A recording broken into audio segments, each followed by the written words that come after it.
Bonsoir à toutes et à tous, c'est l'Info du Vrai. Nous sommes ravis de vous retrouver pour 1h30 d'actualité sur Canal+. Dans la seconde partie de l'émission, nous remontons le fil de l'actualité de la semaine avec le journaliste spécialiste de l'islamisme et des mouvements terroristes, Mohamed Sifawi. Il vient de publier Les Fossoyeurs de la République. C'est une enquête inédite sur l'islamo-gauchisme aux éditions de l'Observatoire. Mais tout de suite, notre docu-news, intitulé ce soir « Au cœur du volcan ». Il porte des noms imprononçables, avec beaucoup plus de consonnes que de voyelles. Sur les 200 volcans islandais, 130 sont actifs et une vingtaine est entrée en éruption depuis la conquête de l'île par les Vikings au IXe siècle. L'un d'eux a paralysé une partie du trafic aérien mondial. En 2010, un autre aurait perturbé le climat et les récoltes au point de provoquer la Révolution française. Le Fagradalsfjall, lui, continue tranquillement de cracher sa lave depuis maintenant près d'un mois. À cheval sur les plaques tectoniques eurasiennes et américaines, les Islandais ont appris à vivre avec le danger, parfois le domestiquer. Notre équipe est allée à leur rencontre et a même pu descendre dans un cratère. Au cœur du volcan, c'est le titre de notre docu-news réalisé par Julie Patin et Basile Bonne avec Juliette Turette.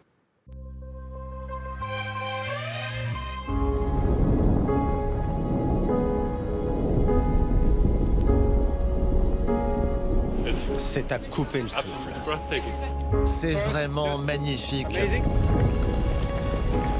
C'est l'expérience la plus incroyable de ma vie. Le réveil du volcan après un long sommeil.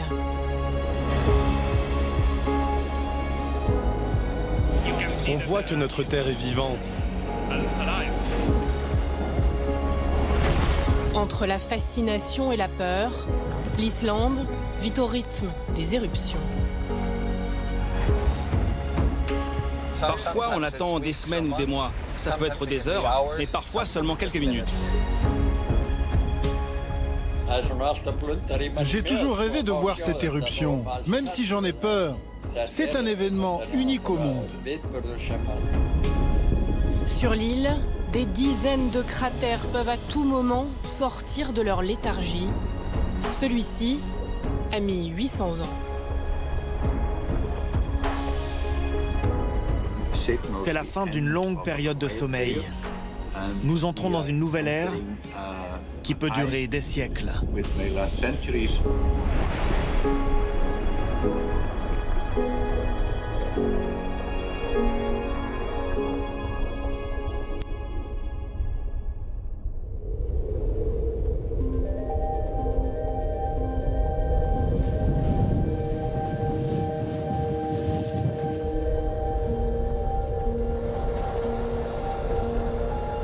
Depuis des mois, cette zone était sous la surveillance des scientifiques.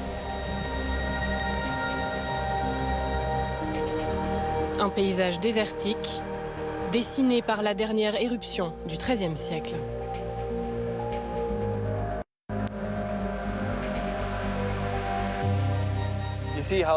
Vous voyez cette ligne dans cette direction? Vous pouvez voir les différents cratères de la dernière éruption. Il y a eu comme une fontaine de feu, de la lave qui a explosé vers le ciel, et quand la lave atterrit, elle s'écoule et crée ces immenses coulées de lave.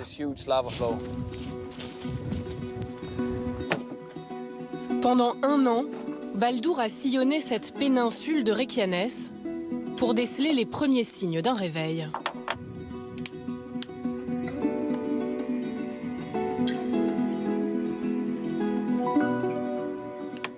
Ok, la machine sera prête dans 2 minutes. On peut aller sur la zone à mesurer.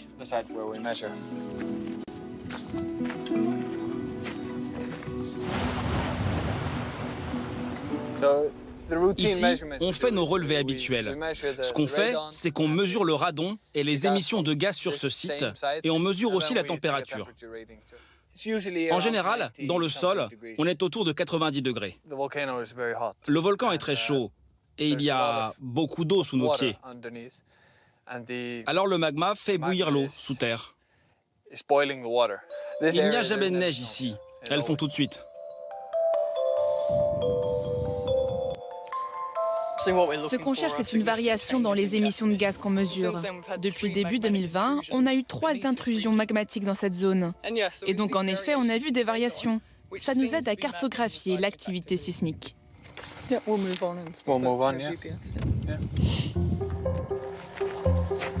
Une vigilance nécessaire, mais pas infaillible.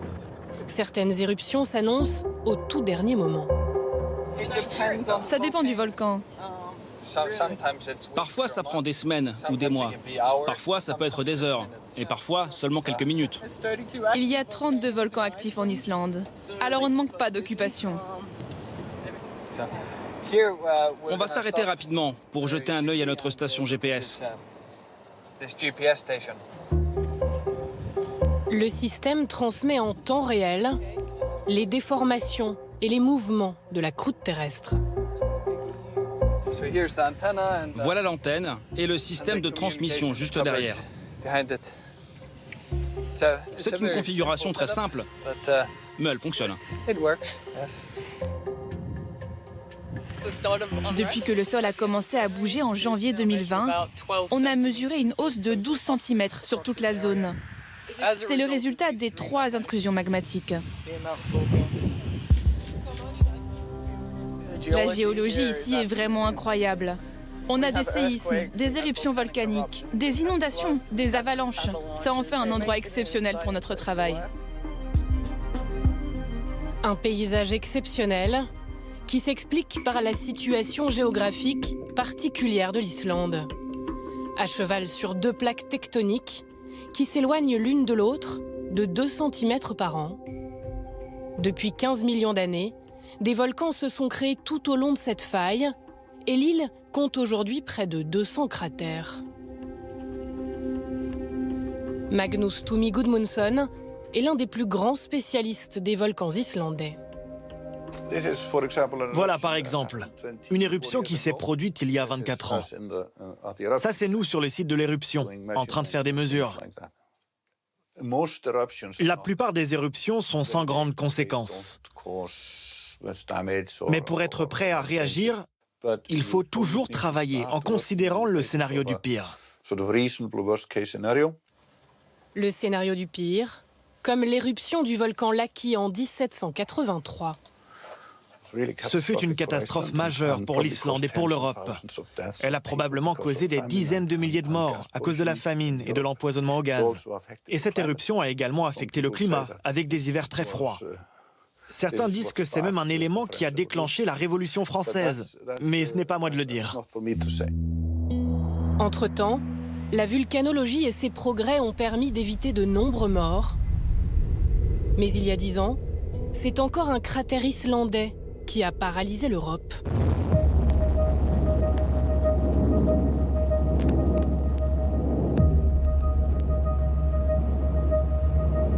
Mars 2010, un volcan brise la glace et crache de la lave en fusion.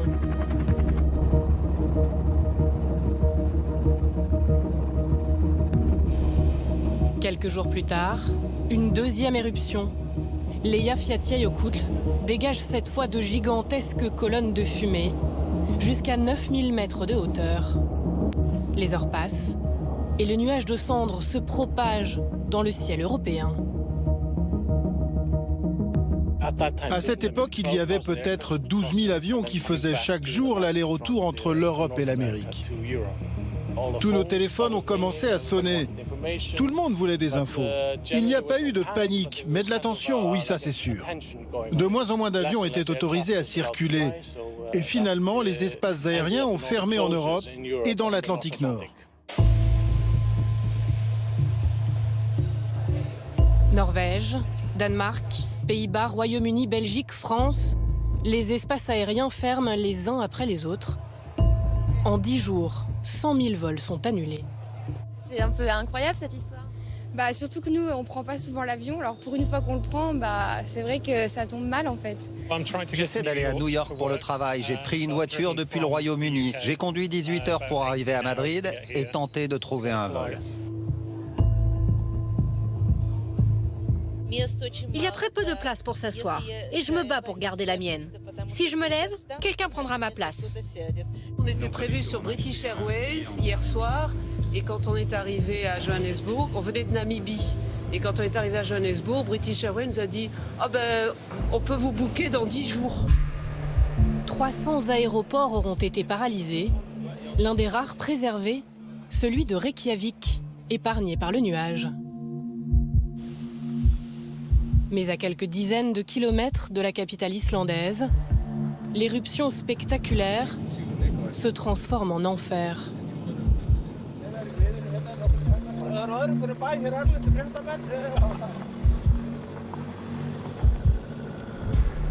La cendre du volcan, épaisse, retombe sur les habitations. La cendre est à la fois très fine et très lourde. Elle pèse sur le toit des maisons qui commencent à s'affaisser. Les habitants sont évacués. Au pied du volcan, l'air chargé de fluor est irrespirable. Pendant une semaine, la zone est plongée dans le silence et l'obscurité.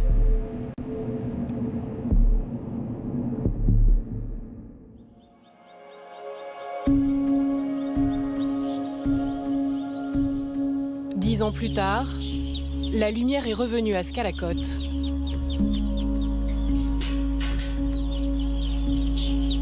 Au pied du volcan, Gudmundur est retourné vivre dans sa ferme familiale.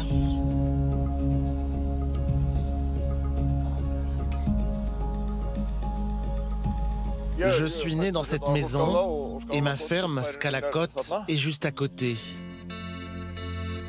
Ce sont les terres de ma famille depuis 6 ou 7 générations. J'ai 160 chevaux, 300 moutons adultes qui sont sur les collines, là-haut. Et le volcan est juste derrière, dans le brouillard. En 2010, quand le volcan se réveille derrière ces montagnes, les animaux de Gudmundur se trouvent directement menacés.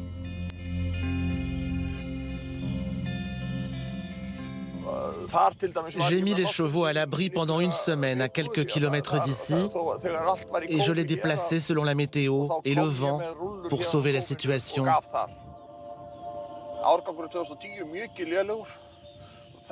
Pour les moutons, le millésime 2010 était très fragile. Normalement, ils vivent 7 ou 8 ans. Mais ceux qui sont nés en 2010 sont tous morts à 3 ou 4 ans.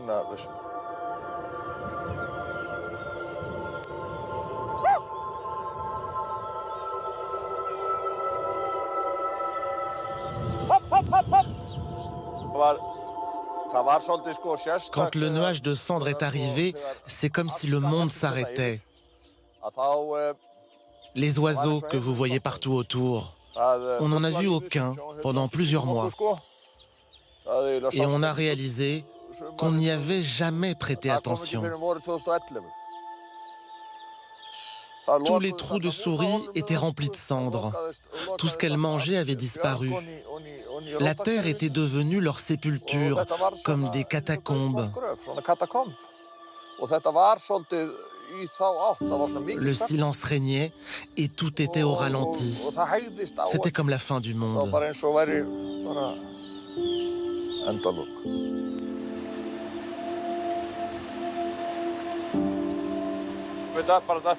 C'est beau, hein?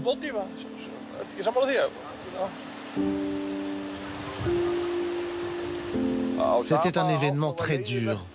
Mais avec le recul, 10 ans plus tard, je me dis que c'était un privilège immense d'avoir vécu, senti, compris ce volcan. Il entre en éruption tous les 200 ans. Ce n'était pas acquis que ma génération puisse vivre ça. Il y a eu une éruption en 1821, une en 2010, et il n'y en aura pas d'autres avant ma mort.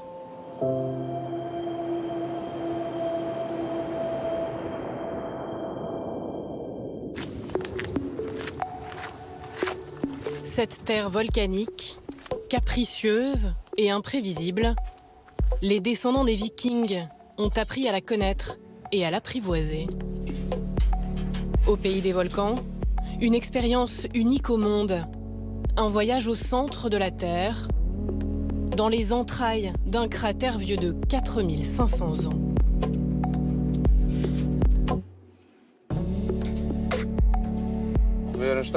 Nous sommes en haut du volcan Trinukagígur. et nous allons descendre à l'intérieur du cratère. Est-ce qu'on est sûr qu'il n'y aura pas d'éruption pendant qu'on est en bas? Ah non, là je ne peux rien vous garantir, mais c'est quand même très peu probable qu'il y ait une éruption ici et aujourd'hui. On y va.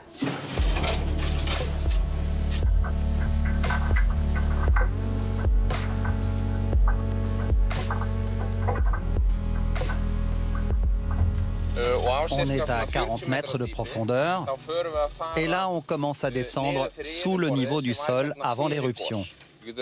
Vous voyez ici, la ligne montre le niveau de la surface à l'époque. Donc tout ce qui est au-dessus, ça s'est entassé pendant l'éruption. Et tout ce qui est en dessous de cette ligne, c'était sous la terre avant l'éruption. Avant que l'éruption ait lieu ici, le mur de ce côté et le mur de l'autre côté formaient un ensemble. C'était le sol, la terre ferme.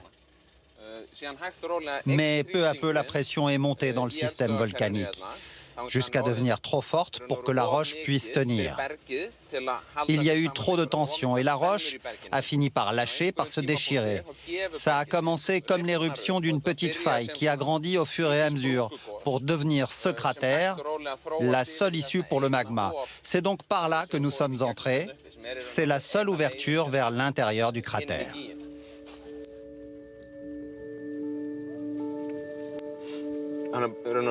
Et voilà, nous sommes à 120 mètres sous la terre. Le cratère continue pendant environ 80 mètres dans cette direction. C'est l'endroit le plus profond, 200 mètres de profondeur par rapport à la surface.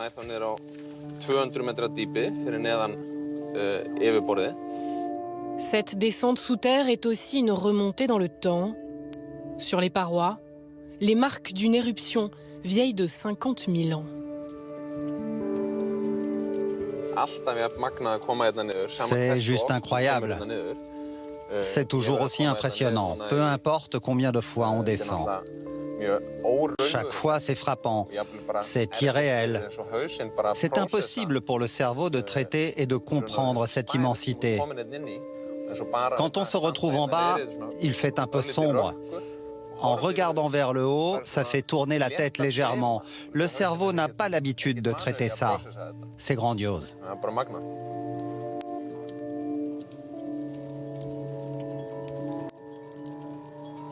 La force et la puissance de cette nature sont devenues un atout. Les Islandais ont domestiqué le danger. Ces colonnes de fumée signalent l'une des plus grandes centrales géothermiques au monde, qui transforme l'eau chaude puisée dans le sol en électricité. On sépare l'eau chaude et la vapeur d'eau. La vapeur va nous permettre de fabriquer de l'électricité et l'eau chaude est envoyée à Reykjavik pour le chauffage. Cette eau chaude des centrales alimente aussi l'un des endroits les plus prisés d'Islande, la station thermale du Lagon Bleu. Une eau laiteuse, riche en silice, à 39 degrés. Ces paysages irréels attirent des centaines de milliers de touristes chaque année. Au sud de l'île, la célèbre plage de Vik. Des colonnes de lave sculptées par la mer et du sable noir. Un paysage dessiné par le volcan Katla. Discret depuis plus d'un siècle, c'est pourtant l'un des plus dangereux de l'île. Il peut se réveiller à tout moment et anéantir la ville. Ce risque volcanique, Julius Johnson en a fait une attraction touristique. Bonjour et bienvenue. Alors vous venez de Suisse? Essayez de dire... Allez, essayez. Et vous, vous êtes d'où? Pays-Bas. Allez, essayez. Presque. Pas loin. Plusieurs fois par jour, il fait vivre aux visiteurs de passage l'expérience de la lave en fusion. Vous êtes prêts? Mettez vos lunettes de protection et maintenant vous allez sentir la chaleur de la lave qui fond. Vous voyez ces bulles? C'est la glace qui se transforme en vapeur d'eau à cause de la chaleur de la lave. Elle est à 1100 degrés quand elle entre dans la pièce.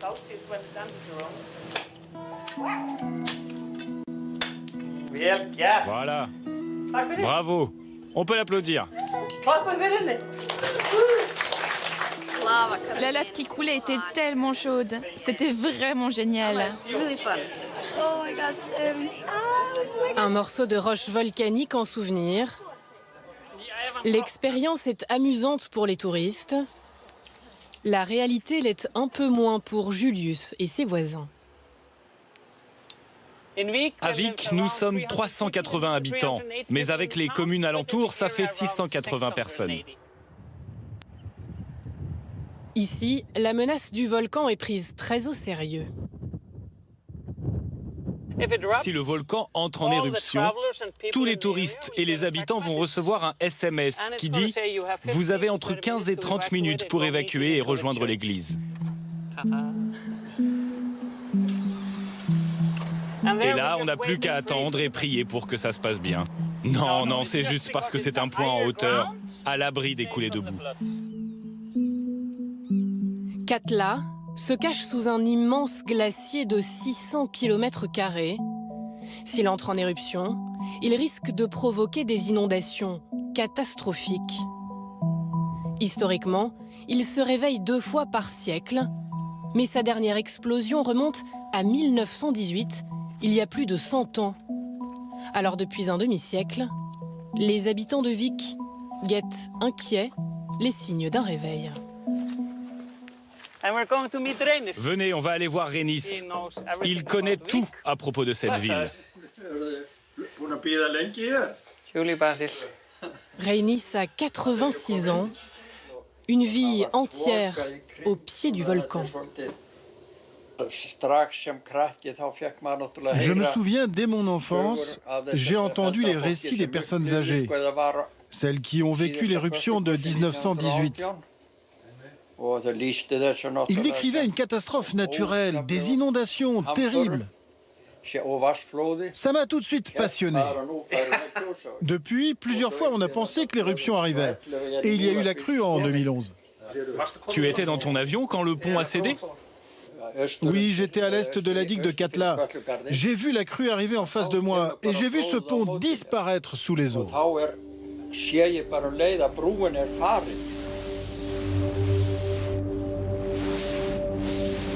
Reinis connaît par cœur les reliefs de sa région.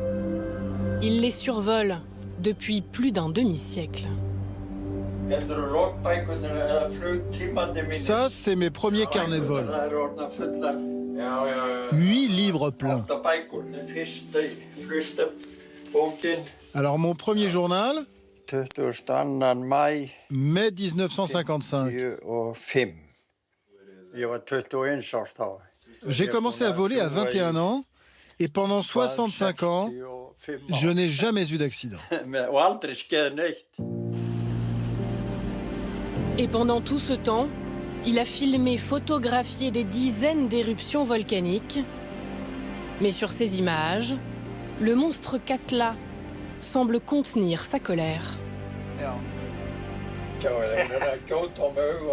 Katla nous regarde en fronçant les yeux. Regardez comme elle a l'air cruelle. Je pense que je l'ai survolée 200 fois. Depuis quelques mois, il a décidé de ne plus voler, mais plusieurs fois par semaine, il continue de surveiller l'eau du glacier qui abrite le volcan. On va devoir y aller à pied.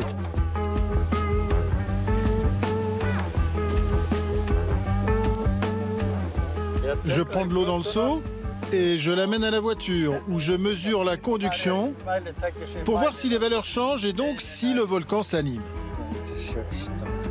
16h40 et la conduction 180, ça monte toujours. Vous voulez goûter ? franchement pas bonne. La grande éruption de Katla, je rêve de la voir un jour. Mais elle me fait très peur aussi. Enfin, si je dois choisir, je crois que je préférerais vivre cette éruption, même effrayante, plutôt que de ne jamais la connaître.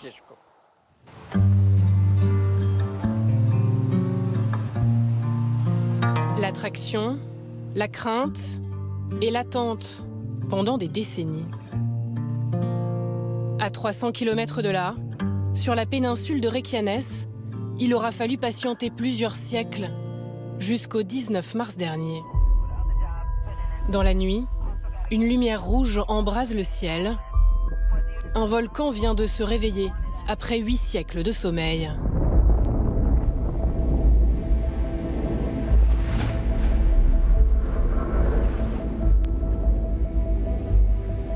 Un spectacle hypnotique. Le magma s'échappe du cratère à près de 1200 degrés. C'est surtout la température qui m'a étonnée. Quand on s'est approché, on a senti, on a pris 10 degrés, 15 degrés en plus, et on avait même tous le front super rouge. Ça sent vraiment mauvais. Mais ce qui m'a le plus étonné, ce sont les couleurs oranges, bien plus profondes que ce que je pouvais imaginer. C'est vraiment à couper le souffle.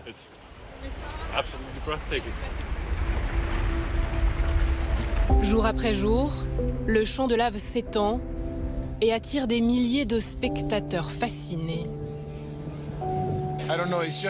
C'est incomparable de voir ça. La terre qui se forme sous nos yeux et l'échelle, la taille des gens par rapport à cet énorme champ de lave qui se forme, c'est éblouissant. Au sol, les craquements de la lave qui se déploient. Et puis un matin, la neige qui vient donner au paysage un air de fin du monde. Un mois après le début de l'éruption, le volcan laisse encore échapper de la lave incandescente. La fin du sommeil, une nouvelle ère qui pourrait durer des siècles pour l'Islande, au cœur du volcan et le volcan au cœur.